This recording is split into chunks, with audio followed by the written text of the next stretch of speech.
Welcome to Wife Cheating Story. I hope you have an enjoyable and relaxing time listening. Let's get started. We're thankful for your continued viewership.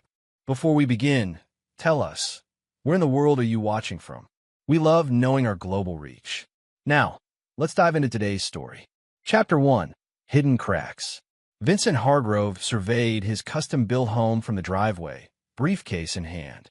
5,000 square feet of pristine architecture nestled in Baltimore's most exclusive neighborhood, a testament to 15 years of ruthless dominance in medical tech development.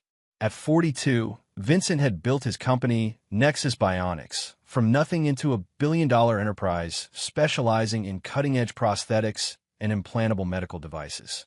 "Daddy!" 10-year-old Molly burst through the front door, her auburn hair bouncing as she ran toward him. Vincent's stern expression softened as he caught her. "Careful, princess. You're getting bigger," he said, noticing how much heavier she felt in his arms. His brow furrowed slightly. She'd been gaining weight steadily over the past few months despite no significant changes to her diet or activity. "I made honor roll again," Molly announced proudly. "That's my girl." He set her down, ruffling her hair. "Where's your mother?" As if summoned, Dominique Hargrove appeared in the doorway. At 38, she remained strikingly beautiful, tall, blonde, impeccably dressed in designer clothes that showcased her fitness-sculpted physique. "You're home early," she observed, her voice carrying a hint of surprise rather than welcome. Vincent checked his watch. Board meeting ended ahead of schedule. "Where's Mrs. Patterson?" Their housekeeper usually greeted him at this hour. "I gave her the afternoon off." Dominique's hand went to her neck, adjusting the high collar of her blouse, a nervous tic Vincent had noticed developing recently.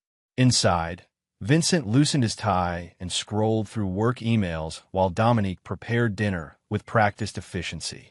15 years of marriage had developed a comfortable rhythm between them, though lately, Vincent had sensed something different. Small changes in routine. Late-night text messages Dominique claimed were from her charity committee. Weekend brunches that ran suspiciously long. Dinner conversation revolved around Molly's school achievements. But Vincent couldn't help noticing how his daughter picked at her food despite claiming hunger earlier. "Everything okay, Molly?" he asked, studying her face. "My stomach hurts sometimes," she admitted quietly. "Since when?" Vincent's voice sharpened with concern. "It's just occasional childhood discomfort," Dominique interjected quickly. "Remember how Dr. Fuller said kids her age go through growth spurts?" Vincent looked between them, his instinct for detecting deception, honed through years of corporate negotiations, prickling uncomfortably. "If it persists, we're getting a second opinion." Later that night, Vincent stood at his bedroom window, watching the moonlight reflect off the swimming pool. Behind him, Dominique emerged from the bathroom in silk pajamas, her phone clutched in her hand. "The Westerlys invited us to their fundraiser next weekend," she said, not meeting his eyes. Vincent turned. "Preston Westerly from the hospital board? His wife Adrienne is on the Children's Foundation committee with me." "Convenient," Vincent remarked coldly. Dominique's head snapped up. "What's that supposed to mean?" "Nothing." Vincent watched her face carefully. "Just thinking how entwined our social and professional circles have become." That night, Vincent awoke at 2:17 a.m. to find Dominique's side of the bed empty. Following the soft glow of light downstairs, he paused at the kitchen entrance, listening to his wife's hushed phone conversation. "I can't talk long." "No, he doesn't suspect anything. I know it's risky, but what choice do we have? She's getting worse. I understand the consequences." Vincent retreated silently up the stairs, his mind already calculating possibilities. Whatever Dominique was hiding involved Molly. And if there was one thing Vincent Hargrove never tolerated, it was threats to what belonged to him. Chapter 2. Growing Concerns. By early March, Molly's weight gain had become impossible to ignore. Her previously athletic frame had grown considerably rounder, her once energetic demeanor replaced by lethargy and frequent complaints of stomach pain. "I've scheduled an appointment with Dr. Witten," Vincent announced over breakfast, watching Dominique's reaction carefully. "Pediatric gastroenterologist?" she asked too quickly. "You know who he is?" Vincent's eyes narrowed. Research specialist after Molly mentioned her stomach issues. Dominique stammered. But Dr. Fuller already. Fuller's a general pediatrician. Witten's the best in his field. Vincent cut her off. And I want the best for my daughter. That evening, Vincent accessed Dominique's laptop while she was at her book club, another recent addition to her schedule. Her browser history revealed deleted sections, but Vincent wasn't CEO of a tech company for nothing. Within minutes, he'd recovered fragments of searches related to childhood appetite stimulants, weight gain medications, and side effects of prednisone in children. More troubling was a pattern of communications with Preston Westerly that extended beyond charity work. Emails with vague references to the situation and continuing treatment, alongside meeting arrangements at odd hours.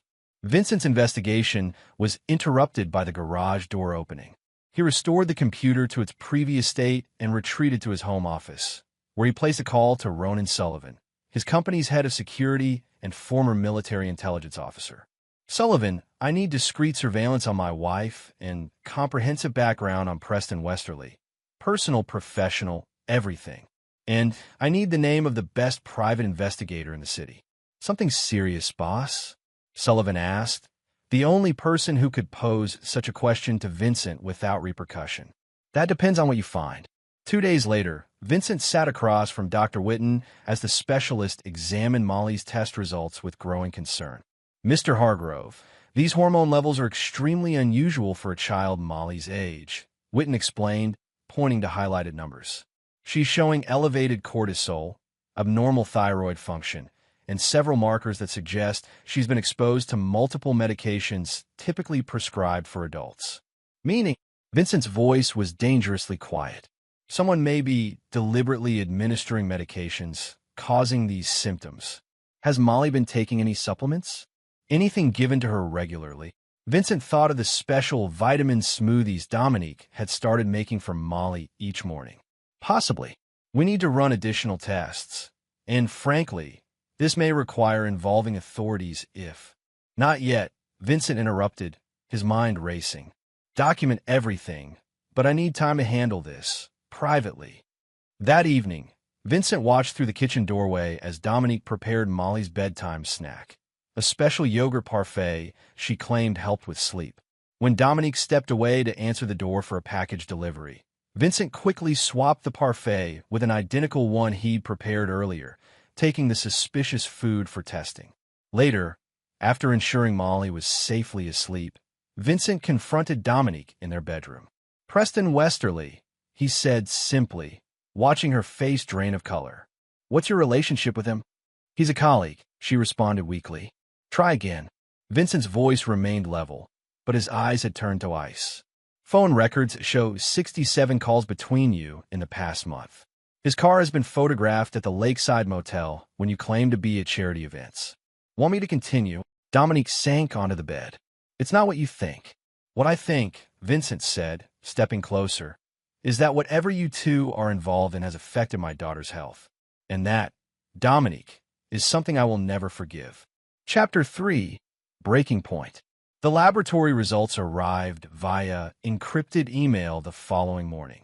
Molly's yogurt contained traces of multiple prescription medications, corticosteroids, appetite stimulants, and sedatives, a combination that explained her weight gain, lethargy, and stomach pain. Vincent's hands shook with barely controlled rage. Someone was poisoning his daughter, and all evidence pointed to his own wife. Sullivan's investigation had yielded more disturbing connections. Preston Westerly, beyond his position on the hospital board, was conducting unauthorized clinical trials on an experimental weight management protocol for children. His research funding had been quietly revoked 6 months ago for ethical violations, but evidence suggested he'd continued in secret. Vincent made 2 calls, first to his attorney to discuss custody proceedings, then to the private security team he'd assembled. By afternoon, surveillance equipment had been discreetly installed throughout the house. That evening, Vincent maintained a facade of normalcy, informing Dominique he'd be traveling for business the following day. Instead, he monitored the house remotely from a hotel 5 minutes away. The footage revealed Dominique meeting Westerly in the guest house at 11 a.m. Vincent watched with growing fury as they discussed increasing Molly's dosage and accelerating the timeline. The preliminary results are promising, Westerly said, reviewing data on his tablet. At this growth rate, she'll qualify for the trial's final phase in 3 weeks. But the side effects, Dominique protested weakly. She's in pain, Preston. Minor discomfort for groundbreaking research, Westerly dismissed. Think of the children will help once the protocol is approved. Your daughter is helping change medicine. And my stake in the pharmaceutical patent? Dominique asked. Secured. Once Brightline Pharmaceuticals acquires my research, we'll both be very wealthy. Your husband's company might dominate prosthetics, but our drug will revolutionize childhood obesity treatment. Vincent had heard enough. He forwarded the footage to his attorney with instructions for immediate action and returned home unexpectedly, finding Dominique alone in the kitchen preparing Molly's lunch. Going somewhere? Vincent asked, noticing the partially packed suitcase in the hallway. Dominique jumped. Vincent, I thought you were in Chicago. Clearly, he replied coldly. Planning a trip with our daughter? Molly needs a change of scenery. The beach house would. Stop lying. Vincent's voice was deadly quiet. I know everything, Dominique. About Westerly, the medications, your plans for Molly. Dominique's expression hardened. You don't understand. This research will help thousands of children. Molly's temporary discomfort serves a greater purpose. You've been poisoning our daughter for profit, Vincent growled, advancing toward her. It's not poison. Dominique snapped. It's control medication under a doctor's supervision. A doctor conducting illegal trials on children, Vincent corrected. Tell me, how much is our daughter's health worth? What's your cut of the patent? Dominique's silence confirmed his worst suspicions. I've already contacted my attorney, Vincent continued. You'll be served with divorce papers tomorrow. As for custody, you can't prove anything, Dominique interrupted. It's my word against yours, and no judge will separate a mother from her child based on unsubstantiated accusations. Vincent smiled coldly. That's where you're wrong. Every medication you've given Molly has been documented and preserved as evidence. Every conversation with Westerly recorded. You're not just losing this marriage, Dominique. You're facing criminal charges. Dominique's face contorted with rage and fear. You bastard. You've always controlled everything, everyone. This was my chance at independence, at creating something important without living in your shadow. By experimenting on our daughter? Vincent's voice rose for the first time. You want independence? You'll have plenty of time for that in prison. That night, Vincent sat beside Molly's bed, watching her fitful sleep and calculating how long it would take for the medications to leave her system. His phone vibrated with a text from Sullivan. Surveillance shows Westerly entering Southgate. Approaching main house, Vincent kissed Molly's forehead and descended the stairs just as the doorbell rang. Preston Westerly stood on the threshold, confidence personified in his bespoke suit and practiced smile. Vincent, unexpected pleasure. Is Dominique available? She's indisposed, Vincent replied evenly. But I've been looking forward to meeting you properly. Perhaps another time, Westerly suggested, suddenly wary. I just needed to drop off some committee documents. At 9 p.m.? I don't think so. Vincent blocked the doorway. I believe we have much to discuss. About my daughter. About your research. About your relationship with my wife. Westerly's professional demeanor faltered. I don't know what Dominique has told you, but she hasn't told me anything, Vincent interrupted. But you will. Every detail of what you've been giving my daughter, why, and who else is involved. Your career and freedom depend on it. As Westerly began stammering excuses, Molly's cry echoed from upstairs, followed by the sound of retching. Vincent bounded up the stairs to find his daughter collapsed on the bathroom floor, pale and trembling. Daddy, she whispered, I don't feel good. Vincent gathered her into his arms, his heart pounding as he felt her burning forehead. Call 911, he shouted downstairs, not caring whether Westerly or Dominique responded. As the ambulance sirens approached, Vincent cradled his semi-conscious daughter, whispering, Hold on, princess. I'll fix this. I promise. Chapter 4. Emergency. The emergency room erupted into controlled chaos as Vincent burst through the doors carrying Molly, her small body limp in his arms. Medical staff swarmed around them, voices urgent but professional as they transferred her to a gurney. 10-year-old female, presenting with sudden onset vomiting, fever, and altered consciousness. The intake nurse rattled off as a doctor rushed forward. She's been experiencing weight gain, stomach pain, and lethargy for months, Vincent added, his usually commanding voice tinged with desperation. She may have been given medications without proper medical supervision. Dr. Laurel Thornfield, the attending physician, shot him a sharp look. What medications? Corticosteroids, appetite stimulants, possibly sedatives. I had samples tested yesterday. Vincent handed over a flash drive. The full lab report is here. Dr. Thornfield's expression darkened as she scanned the information on her tablet. This is consistent with medication poisoning. We need a full tox screen, comprehensive metabolic panel, and liver function tests immediately. And page pediatric intensive care. As they wheeled Molly away, Vincent caught her small hand. I'll be right here, princess. You're going to be okay. In the waiting area, Vincent paced like a caged predator, ignoring the calls flooding his phone from Dominique. Sullivan materialized beside him, his presence solid and reassuring. Boss, Westerly tried to flee after the ambulance left. My team is holding him at the house until police arrive. And Dominique? Also contained. She's demanding lawyers. Vincent nodded grimly. Keep them separated. I want full surveillance on both. If either attempts to contact anyone besides attorneys, I want to know immediately. Hours passed in agonizing slowness. Around midnight, Dr. Thornfield approached, her face grave. Mr. Hargrove, Molly's condition is critical but stabilizing.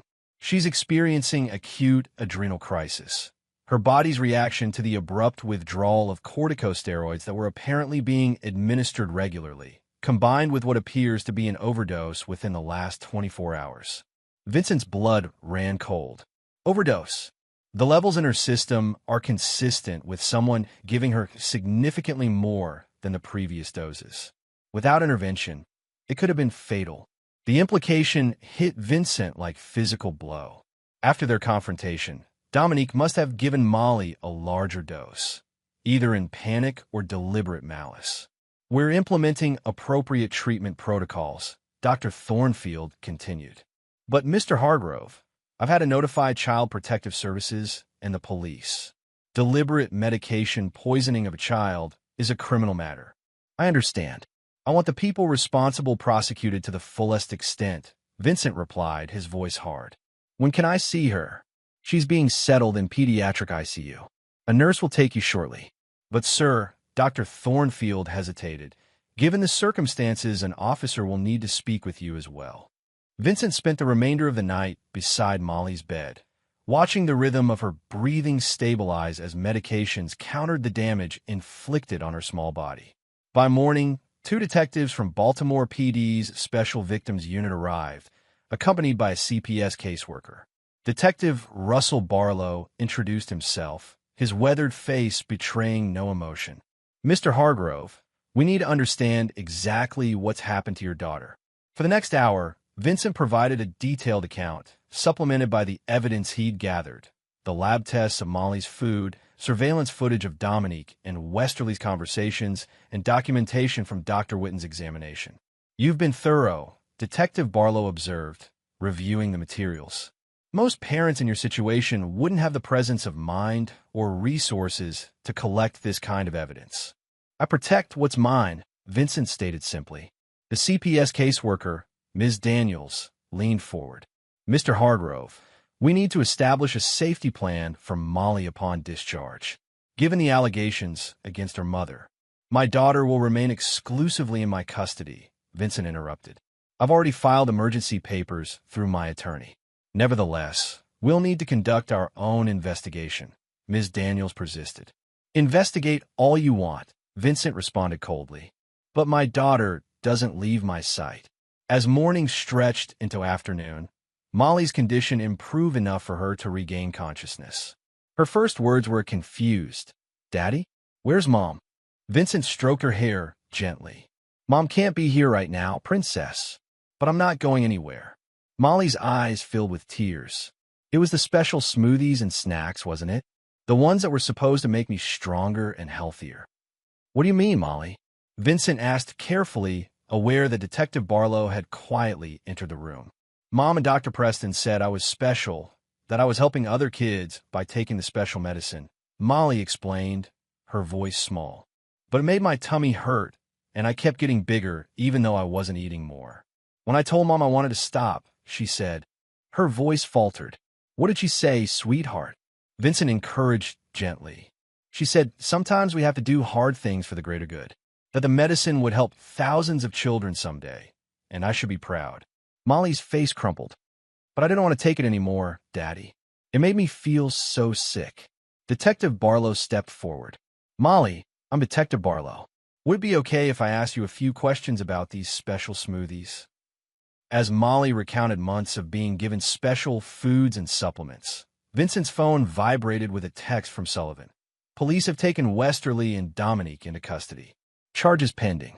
Also, discovered Westerly attempting to delete files from home computer.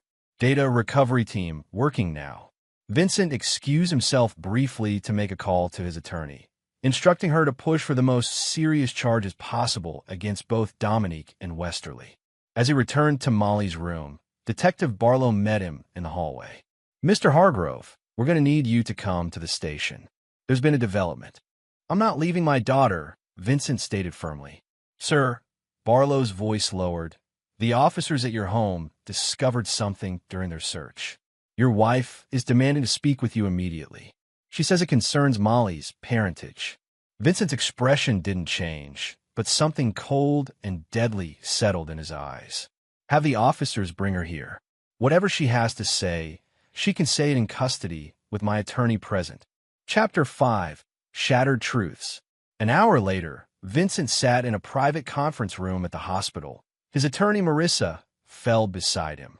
Across the table, Dominique, handcuffed and escorted by an officer, glared at him with a mixture of defiance and desperation. 5 minutes, Detective Barlow announced, and everything said in this room will be recorded. Vincent, Dominique began, her voice attempting warmth that didn't reach her eyes. This has all gone too far. You know I would never deliberately harm Molly. Save it. Vincent cut her off. The evidence is overwhelming. You're facing felony child endangerment charges at minimum, possibly attempted murder after yesterday's overdose. It wasn't an overdose. Dominique protested. Preston said increasing the dosage was necessary to advance your illegal drug trial, to secure your pharmaceutical patent. Vincent's voice remained terrifyingly calm. Detective Barlow mentioned you had something to say about Molly's parentage. Make it quick. Dominique's expression transformed, calculation replacing her feigned contrition. You've always been so certain of everything, Vincent. So confident in your control. But there's something even the great Vincent Hargrove doesn't know. She leaned forward, dropping her voice. Molly isn't your biological daughter. The room went silent. Vincent's face revealed nothing, but Marissa placed a cautioning hand on his arm. Preston and I have been involved for 12 years, Dominique continued, watching for any reaction. Molly is his child, not yours. The DNA will prove it.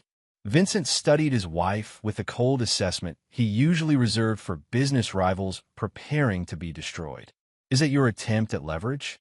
You think threatening me with this will somehow mitigate what you've done? It's not a threat.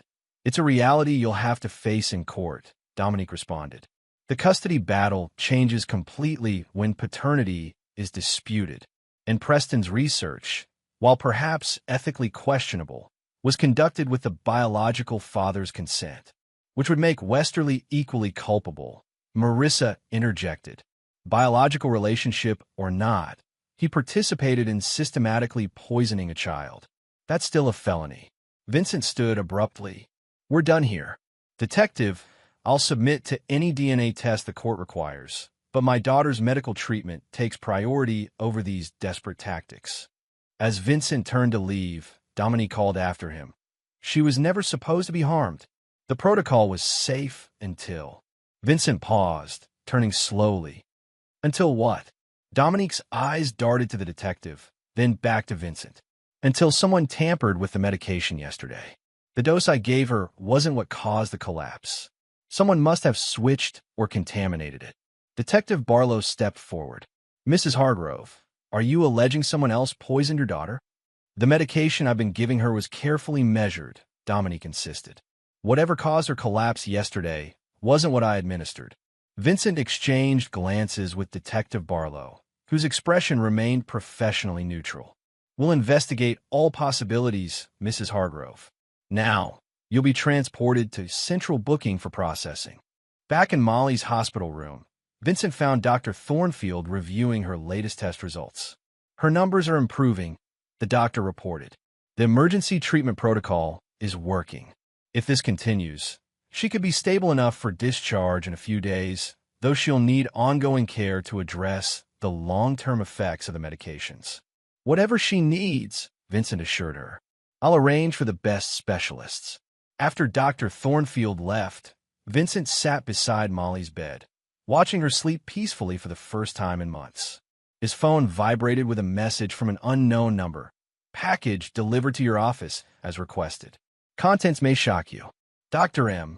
Vincent recognized the cryptic signature of Dr. Mira Agarwal, the forensic toxicologist he'd engaged privately to analyze the medications found in Molly's system. Whatever she'd discovered had been significant enough to warrant special handling. As evening approached, Detective Barlow returned with news. Mr. Hargrove, we've spoken with the district attorney. Based on the evidence in Molly's statement, they're charging both your wife and Dr. Westerly with first-degree child endangerment, conspiracy to commit fraud, practicing medicine without proper consent, and related charges. And the overdose? Vincent asked pointedly. We're still investigating that aspect, Barlow replied carefully. The timing coincides with your confrontation with Mrs. Hargrove, which suggests possible intentional harm, but we need conclusive evidence. After Barlow left, Vincent called Sullivan. I need you at the hospital now. It's time to accelerate our contingency plans. Sullivan arrived 30 minutes later, bringing a secure laptop and documents requiring Vincent's signature. Everything's arranged as you specified, he reported. Safe house is prepared, security team assembled, and the jet is standing by if needed. Vincent signed the papers authorizing a series of financial maneuvers that would effectively isolate his assets from any claims Dominique might make. What about Westerly's research documents? Our team recovered everything before the police seized his computers, Sullivan confirmed. The data shows they've been running unauthorized trials on at least 7 other children, all with fabricated parental consent forms. Brightline Pharmaceuticals was prepared to pay millions for the protocol once it showed successful results in pediatric subjects. And the parents? Mostly single mothers in financial distress. Westerly offered them cash payments, disguised as study participation stipends. Vincent processed this information coldly. Contact those families anonymously. Make sure they have everything they need to pursue their own legal action against Westerly and Brightline. Sullivan nodded, then hesitated. Boss, about Mrs. Hargrove's claim regarding Molly's paternity. Already handling it, Vincent cut him off. Whether it's true or not is irrelevant. Molly is my daughter in every way that matters. That night, as Molly slept under the watchful eye of a private nurse Vincent had hired, he slipped away to his company headquarters. In his office, he found the package Dr. Agarwal had sent, a sealed forensic envelope and detailed report. The findings confirmed his suspicions. The medication that had caused Molly's collapse contained concentrated amounts of the original drugs, but also traces of a compound typically used in specialized research, a compound manufactured exclusively by a subsidiary of Brightline Pharmaceuticals. More damning was the timing. According to the molecular degradation analysis, this particular combination had been prepared less than 2 hours before Molly consumed it, during the exact time Dominique had been meeting with Westerly in the guest house. Vincent placed a call to Detective Barlow, his voice controlled despite the rage burning inside him. Detective, I have evidence that the overdose was premeditated. I'm sending it to you now. After ending the call, Vincent opened his safe and removed a small flash drive labeled simply contingency.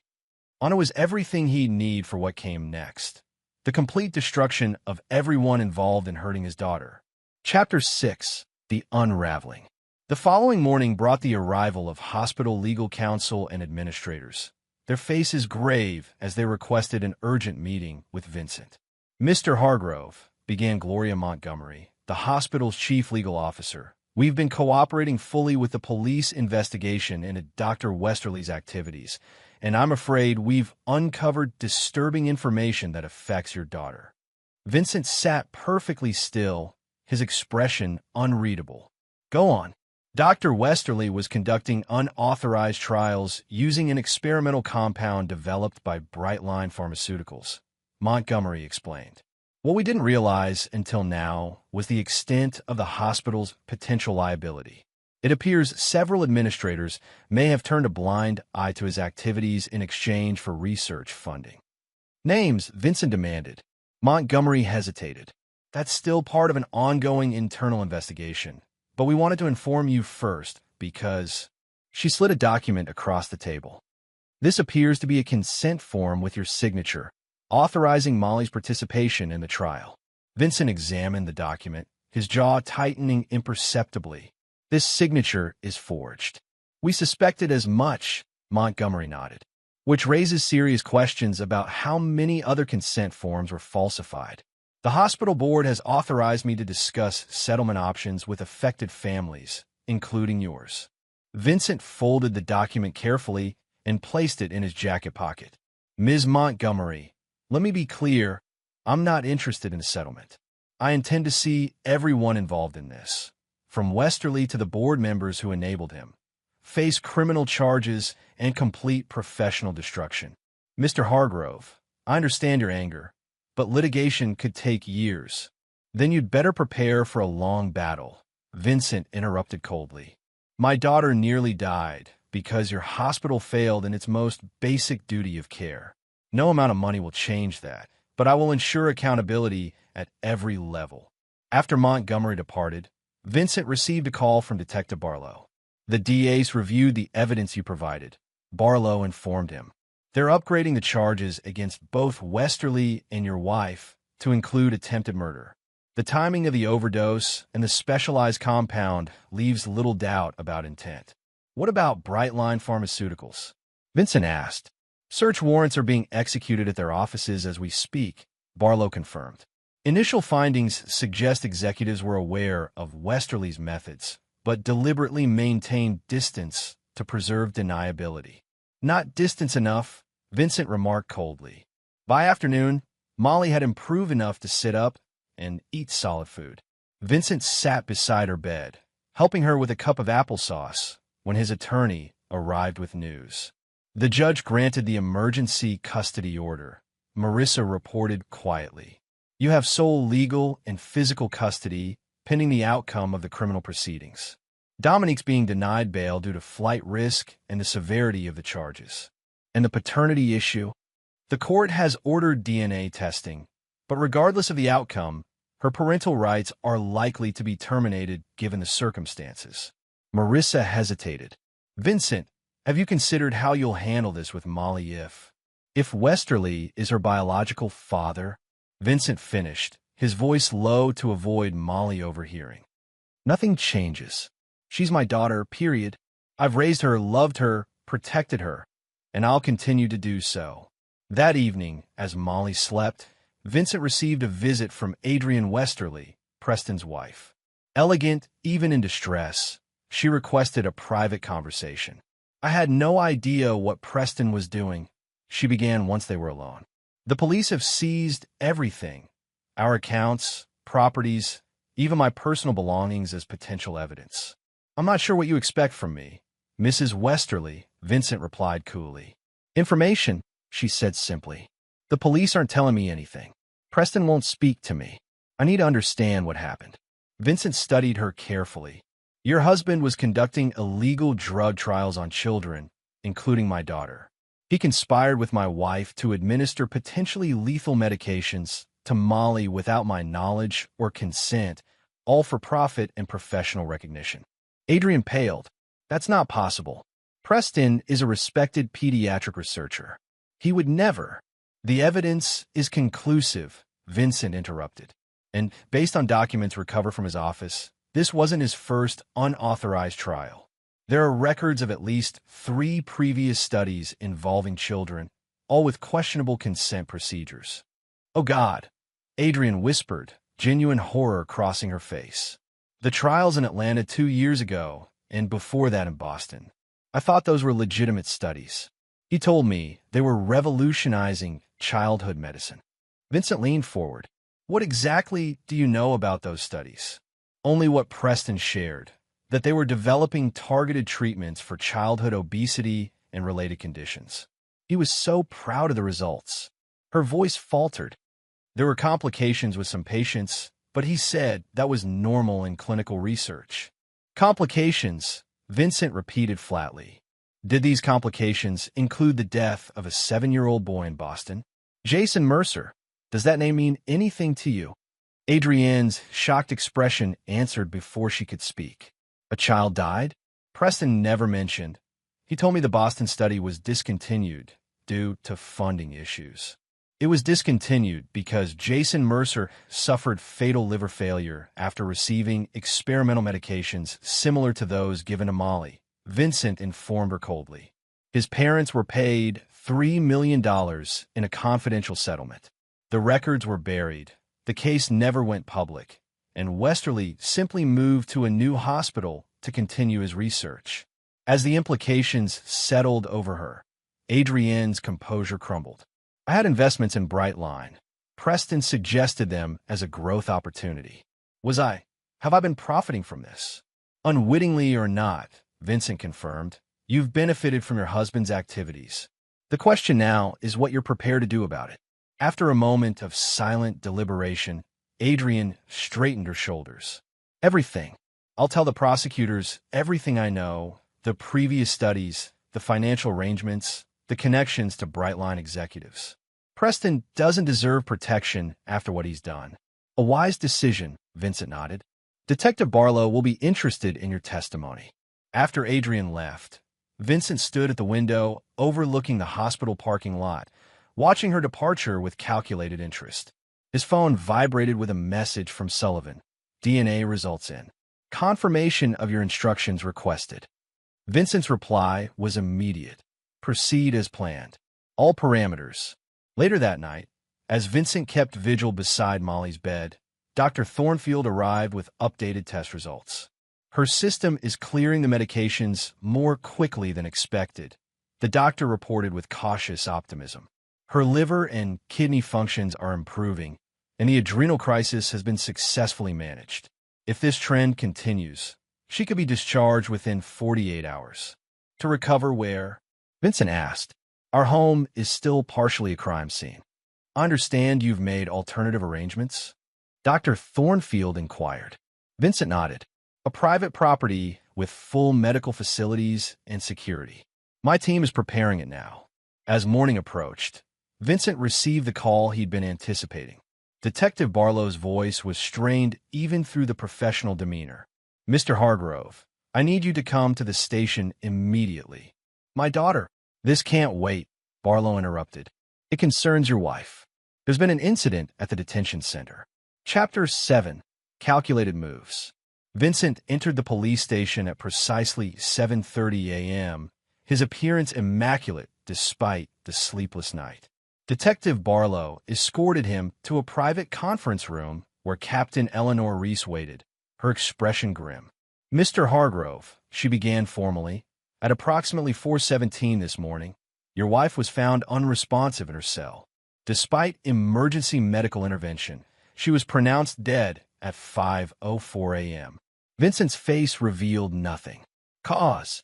Preliminary indications suggest poisoning. Captain Reese answered, watching him carefully.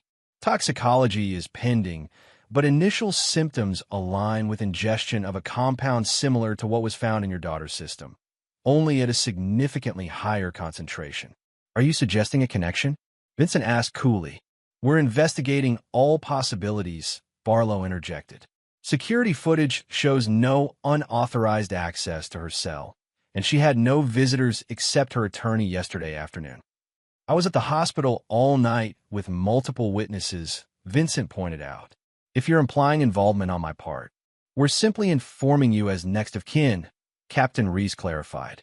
However, the timing and method raise obvious questions, especially given recent events. Vincent leaned forward slightly. Captain, my wife conspired to poison my daughter for profit. She betrayed our family in the most fundamental way possible. While I won't pretend to mourn her death, I had nothing to do with it. After answering further questions with practiced precision, Vincent was permitted to leave. Outside the station, Sullivan waited with the car. Everything is proceeding as anticipated, Sullivan reported once they were moving. The safe house is fully prepared. Medical staff have been vetted and secured, and the other matter has been addressed. Vincent nodded. And Westerly, being transferred to county detention this morning following his arraignment. Bail was denied. His reaction to the news about Dominique? Sullivan allowed himself a small smile. Complete breakdown. Demanded protective custody, claiming he'd be next. Perceptive of him, Vincent remarked coldly. Back at the hospital, Vincent found Molly awake and significantly improved. Some color returned to her cheeks as she watched cartoons on the room's television. Daddy, she brightened when he entered. Dr. Thornfield says I might go home soon. Vincent sat beside her, taking her small hand in his. Not home just yet, princess. We're going to stay somewhere special while you finish getting better. A beautiful house by the lake with your own nurse to help you. What about Mom? Molly asked hesitantly. Is she still in trouble? Vincent had prepared for this question, knowing honesty, measured and age-appropriate, was necessary. Molly, something very serious has happened. Your mother became very ill last night, and the doctors weren't able to help her. She's passed away. Molly's eyes widened, tears forming immediately. Mom died? Yes, sweetheart. Vincent gathered her gently into his arms. I'm so sorry. Was it because of this special medicine? The one she and Dr. Preston were giving me? Molly's perception startled him. The police are still figuring that out, Vincent answered carefully. But what's most important now is taking care of you and helping you get better. As Molly processed this information with the complex emotions only a child could experience, grief tangled with confusion and a lingering hurt of betrayal, Vincent held her, providing the stability she desperately needed. Later that afternoon, Dr. Thornfield approved Molly's discharge plan, impressed by the comprehensive medical arrangements Vincent had prepared. You've thought of everything, she observed, reviewing the documentation. The private nursing staff, physical therapy, psychological support. It's exactly what Molly needs for recovery. I protect what's mine, Vincent replied simply. As they prepared for departure, Marissa arrived with updates on the legal proceedings. Brightline Pharmaceuticals executives are being indicted, she reported. The evidence recovered from Westerly's computers in their offices was damning. They knew exactly what he was doing and bankrolled it specifically to circumvent proper clinical trial procedures. And the hospital board members who looked the other way? 3 have resigned already. The hospital is cooperating fully, eager to avoid the public relations disaster and potential criminal charges. Marissa hesitated. There's something else. The DNA results came back. Vincent maintained his composure. And Westerly is not Molly's biological father. Marissa studied his reaction carefully. You are. For the briefest moment, something almost like relief flickered across Vincent's face before his usual control reasserted itself. Dominique's final attempt at leverage, then, unsuccessful like all her others. There's more, Marissa continued. The medical examiner completed the preliminary autopsy on Dominique. The substance that killed her was a concentrated form of the experimental compound from Westerly's research, administered in what appears to be a self-injection. They found a syringe in her cell with her fingerprints exclusively. Suicide, Vincent stated flatly. That's the working theory, yes. Possibly out of remorse, or fear of facing the consequences. Marissa paused. The investigation remains open, but given the evidence, a fitting end, Vincent remarked coldly. She lived by these poisons and died by them. By evening, Vincent and Molly were settled in the lakeside property, an expansive, secluded estate with state-of-the-art security and medical facilities installed in a converted guest wing. As Molly slept under the watchful eye of her private nurse, Vincent received an encrypted call from Sullivan. Phase 2 is complete, Sullivan reported cryptically. Westerly's attorney received the complete documentation packet as arranged. The Boston case files, the Atlanta victims, everything. His reaction? Immediate meeting with prosecutors. He's offering full cooperation in exchange for placement in protective custody and consideration during sentencing. Let him talk, Vincent instructed. Once he's implicated everyone involved at Brightline and the hospital, we move to Phase 3. Over the next 2 weeks, Molly's recovery progressed steadily. The medications cleared from her system, her weight began normalizing, and the psychological counseling helped her process the complex trauma of her mother's betrayal and death. Vincent worked remotely, dividing his time between company operations and orchestrating the systematic destruction of everyone connected to Westerly's research. Each day brought new developments. Brightline stock plummeted as executives were arrested. Hospital administrators faced criminal charges for negligent oversight. Medical licenses were revoked. Careers and reputations disintegrated. Through carefully anonymized channels, Vincent ensured that every family affected by Westerly's previous trials received comprehensive documentation to pursue their own legal action. Class action lawsuits multiplied daily, targeting the deep pockets of the pharmaceutical company and hospital systems that had enabled the research. When Detective Barlow visited the safe house to update them on the investigation, he brought news that Dominique's death had been officially ruled a suicide. The case is closed on that aspect, Barlow informed Vincent. Though questions remain about how she obtained the compound inside a secure facility. Perhaps she had accomplices we haven't identified, Vincent suggested. Or perhaps it was her final attempt to escape justice. Barlow studied him thoughtfully. Perhaps. Westerly continues to cooperate extensively, apparently terrified that he'll meet a similar fate. His testimony has led to 12 additional arrests at Brightline and partnering research facilities. Justice works in unexpected ways, Vincent observed. As Barlow prepared to leave, he paused. Mr. Hargrove, in my 20 years on the force, I've never seen a case unravel so completely, so quickly. Every piece of evidence appearing at precisely the right moment.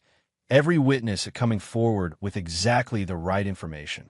The truth has a way of emerging when powerful people can no longer suppress it, Vincent replied smoothly. Indeed, Barlow nodded.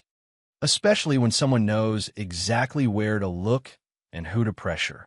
Their eyes met in tacit understanding.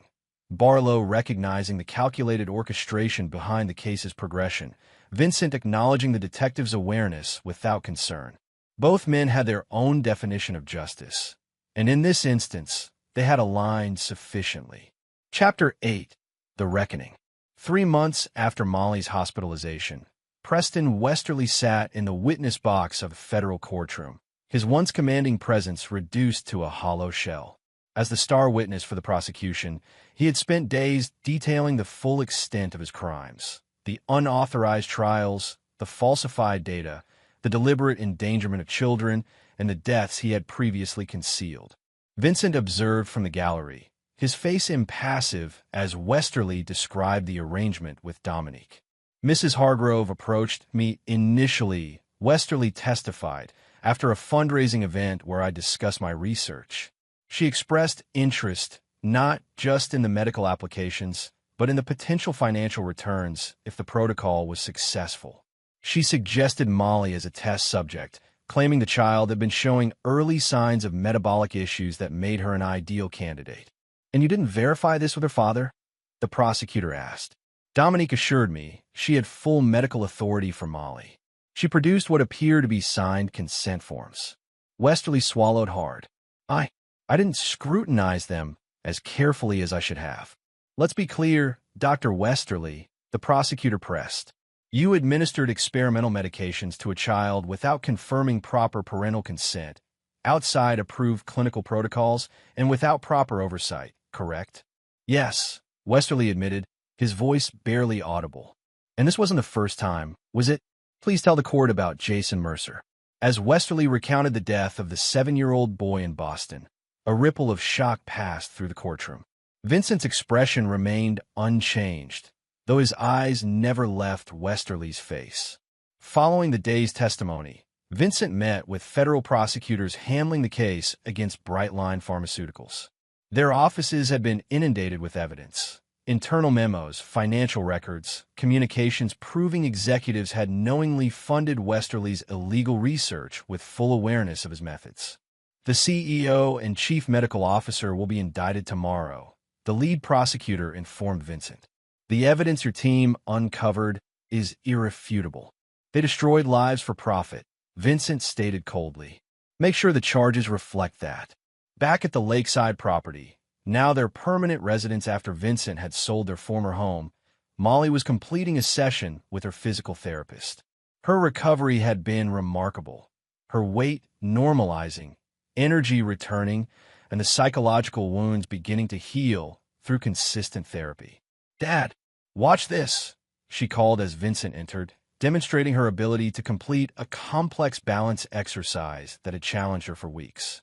"Impressive, princess," he smiled, one of the few genuine expressions he reserved exclusively for her.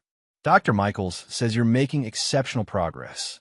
After dinner, as they sat on the deck overlooking the lake, Molly grew contemplative. "Dad, is Dr. Preston going to jail for a long time?" Vincent considered how to answer truthfully yet appropriately. "Yes, he is. The judge will decide exactly how long.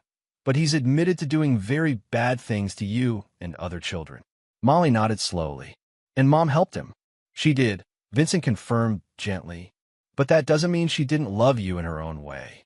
But she chose money over me," Molly observed with the painful clarity children sometimes possess.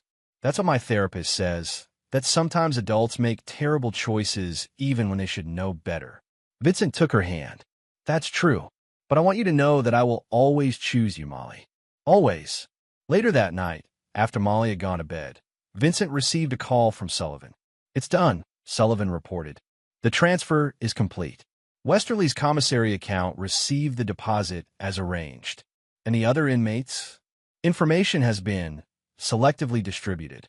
His protective custody request has been administratively delayed due to overcrowding." Vincent ended the call without further comment. Within hours, news would reach him that Preston Westerly had been brutally attacked in the shower area of the county jail, an unfortunate incident where guards had been inexplicably absent from their posts for precisely 7 minutes. The following day, as Westerly fought for his life in the prison medical ward, Vincent attended a board meeting at Nexus Bionics. His company had emerged unscathed from the scandal, his reputation enhanced by his public stance as a father fighting for justice after his daughter was victimized. "The acquisition of Brightline's research division has been approved," his CFO announced, "at the fire sale price we proposed, given their legal and financial situation." "Excellent," Vincent nodded. "Dismantle their current research programs and integrate any salvageable technologies into our pediatric division. And implement the new Ethics Oversight Committee immediately. I want this company to become the gold standard for research integrity." After the meeting, Vincent's private investigator delivered a final report on the remaining loose ends, individuals tangentially connected to Westerly's schemes who had thus far avoided prosecution. The hospital administrator who approved the initial research space allocation has resigned and relocated to Arizona, the investigator detailed. The lab technician who processed the samples without proper authorization has agreed to testify against remaining Brightline executives. "And Adrienne Westerly?" "Yes," Vincent prompted. "She's filed for divorce and changed her name. Currently working at a medical nonprofit in Seattle, completely disconnected from her former life." Vincent considered this information. "Monitor her from a distance. No direct action unless she attempts to profit from her connection to this case." With methodical precision, Vincent had orchestrated the complete dismantling of everyone involved in harming Molly, from Dominique's suspicious death to Westerly's prison accident, from Brightline's corporate implosion to the professional destruction of every enabler. Not through impulsive revenge, but through a carefully calculated series of legal maneuvers, strategic information releases, and occasionally, more direct interventions that could never be traced back to him. That evening, as he helped Molly with her science homework, his phone buzzed with a news alert. Preston Westerly had died from complications of his injuries, never having regained consciousness after the attack. Molly noticed the subtle shift in her father's expression. "Is everything okay, Dad?" Vincent set the phone aside. "Everything's fine, Princess. Just work news." He pointed to her assignment. "Now, tell me more about these cell structures you're studying." Chapter 9. New Foundations. 1 year after Molly's hospitalization, Vincent stood at the podium in the grand ballroom of Baltimore's finest hotel, addressing the assembled guests at the inaugural gala for the Hargrove Foundation for Medical Ethics and Child Protection. "We gather tonight not merely to launch a foundation," he began, his commanding presence drawing complete attention, "but to transform how medical research involving children is conducted, monitored, and regulated. What happened to my daughter and other children victimized by unethical practitioners cannot be allowed to happen again." The audience, comprising medical professionals, lawmakers, pharmaceutical executives, and victims' families, listened intently as Vincent outlined the Foundation's ambitious initiatives: independent oversight of pediatric clinical trials, legal advocacy for affected families, scholarships for ethics in medicine, and a whistleblower program that had already exposed 3 unauthorized research operations across the country. "From tragedy, we forge purpose," Vincent concluded. "From betrayal, we build safeguards. And from the darkest chapter of my family's life, we create a legacy of protection for all children." The applause was thunderous, particularly from the families seated in the front row. Parents whose children had been previous victims of Westerly's experiments, now finding justice and purpose through Vincent's methodically constructed support network. Following the speech, Vincent navigated the crowd with practiced ease, accepting congratulations and pledges of support. Among the attendees was Detective Barlow, now promoted to captain following his role in the Westerly case. "Impressive operation you've built," Barlow observed, gesturing to the Foundation's elaborate displays around the ballroom. "From victim to advocate in record time." "Sometimes the most effective advocates are those who understand the cost of failure firsthand," Vincent replied. Barlow's expression turned contemplative. "You know, the investigation into Dominique Hargrove's death was never quite satisfactory to me.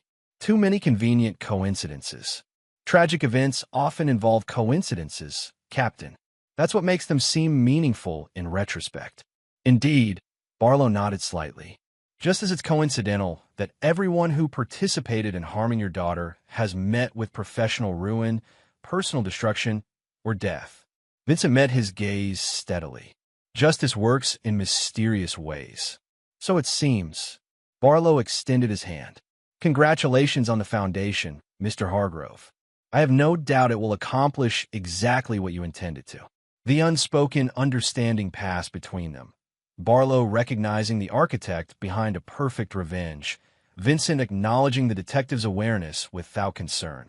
Both men had their own moral codes, and in this instance, they had aligned just enough. Later that evening, Vincent returned to the lakeside home where Molly waited with her nanny. At 12, she had recovered fully from her ordeal, though regular therapy continued to help her process the complex emotions surrounding her mother's betrayal and death. "How was your big speech?" she asked, looking up from her book. "Successful," Vincent smiled, sitting beside her. "The Foundation raised over $10 million tonight. That's a lot of kids you'll be able to help," Molly observed thoughtfully. "Mom would have liked that part, I think. Not the way it happened, but that something good came from it." Vincent studied his daughter's face, seeing her remarkable resilience. Despite everything, she had found a way to reconcile the mother who had loved her with the woman who had betrayed her, a complexity Vincent himself had never attempted to resolve regarding Dominique. "Perhaps," he allowed, neither confirming nor contradicting Molly's attempt to find meaning. "Dad," Molly hesitated, Miss Chambers asked us to write about heroes for English class. I wrote about you. Me? Vincent's surprise was genuine. You saved me, Molly said simply. And now you're saving other kids too. That's what heroes do, right? Vincent embraced her, this child who had somehow retained her capacity for love and hope despite experiencing betrayal by those meant to protect her. In that moment, he allowed himself to acknowledge what had driven his methodical campaign of destruction, not merely vengeance, but a fierce, primal need to protect what was his. The following morning, Vincent reviewed the final report from Sullivan on the remaining loose ends. Adrienne Westerly had maintained her new identity successfully, showing no signs of capitalizing on her connection to the case. The last of Brightline's executives had accepted a plea deal, ensuring the company's complete dismantling. And the hospital board members who had enabled Westerly had been permanently barred from medical administration. Is that everything? Vincent asked. One last item, Sullivan reported. The DNA samples from the paternity test, the ones showing you as Molly's biological father. Vincent's expression revealed nothing. What about them? They've been permanently sealed in the court records, as requested. No possibility of future examination or comparison. Vincent nodded slightly. Then we're truly finished. The complete erasure of everyone who threatened my family. Sullivan, who had orchestrated many of the coincidences that had befallen Westerly and his accomplices, understood the unspoken reality. The DNA results that had so conveniently confirmed Vincent as Molly's biological father had been as meticulously arranged as every other aspect of his revenge. Whether Westerly had actually been Molly's father would remain forever unknown. Vincent had ensured that truth, like so many others, was permanently obscured beneath layers of manufactured evidence and strategic intervention. In his world, reality was what he determined it to be, and he had determined that Molly was his daughter in every way that mattered. That afternoon, Vincent took Molly sailing on the lake, watching her laugh as she handled the small craft with growing confidence. Can we invite Zoe next time? She asked, referring to a friend from her new school. Her dad used to sail, but they don't have a boat anymore. Of course, Vincent agreed. Why don't we have her family over for dinner this weekend? As Molly chattered excitedly about her friend, Vincent observed her animated expressions, the spark of joy that had fully returned to her eyes. The child who had collapsed a year ago, poisoned by those meant to protect her, had been replaced by this vibrant, resilient girl, still bearing emotional scars, but healing and thriving under his protection. From the ashes of betrayal, Vincent had crafted not just revenge, but rebirth.